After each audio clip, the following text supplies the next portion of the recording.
আসসালামু আলাইকুম এভরিওয়ান। আশা করি সবাই ভালো আছেন। শুকর আলহামদুলিল্লাহ, আমিও অনেক ভালো আছি। আজকে আপনাদের সবার সাথে সাভারে অবস্থিত আমার নিজের বাড়িটি শেয়ার করছি। কে বলেছে মেয়েদের নিজেদের বাড়ি হয় না?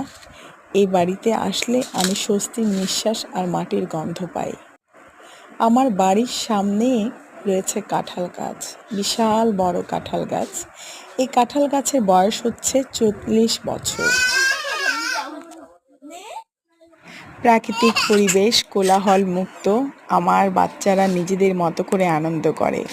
আমার এই বাড়িতে রয়েছে অনেক রকমের গাছ, আম গাছ, কলা গাছ, জাম গাছ, লিচু গাছ, কমলা গাছ, জামরুল গাছ, পেঁপে গাছ, অনেক রকমের গাছ রয়েছে ফুল গাছ। ফুল গাছের মধ্যে আমার গোলাপ ফুল গাছ খুবই ভালো লাগে।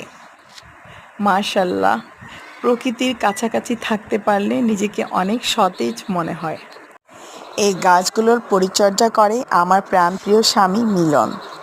মিলনকে অন্তরস্থল থেকে অনেক অনেক ধন্যবাদ। অক্লান্ত পরিশ্রম করে ওয়ার্কার নিয়ে এই গাছগুলো রোপণ করেছে। মাশাআল্লাহ, গাছগুলো এখন বড় হয়ে যাচ্ছে। কামরাঙ্গা গাছের কামরাঙ্গা, বাহ কি মিষ্টি! গোলাপ ফুল গাছ শুধুমাত্র আমার জন্যই রোপণ করা হয়েছে, কারণ আমি গোলাপ ফুল অনেক পছন্দ করি। এখানে আমার বাচ্চারা নিজেদের মতো করে আনন্দ করে, মাটির সাথে খেলা করে। দেখতে কি যে ভালো লাগে।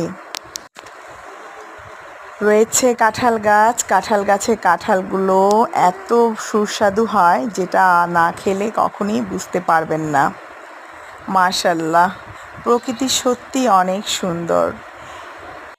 কলম কাটা লেবুর গাছে মাশাআল্লাহ এবার অনেক লেবু ধরেছে।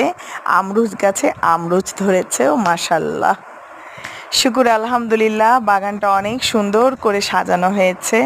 আমার কাছে এখানে আসলে খুবই ভালো লাগে। প্রকৃতির কাছাকাছি থাকতে পারলে নিজের মনটাও নরম হয়ে আসে। সবাই ভালো থাকবেন, আমার জন্য দোয়া করবেন। ধন্যবাদ সবাইকে।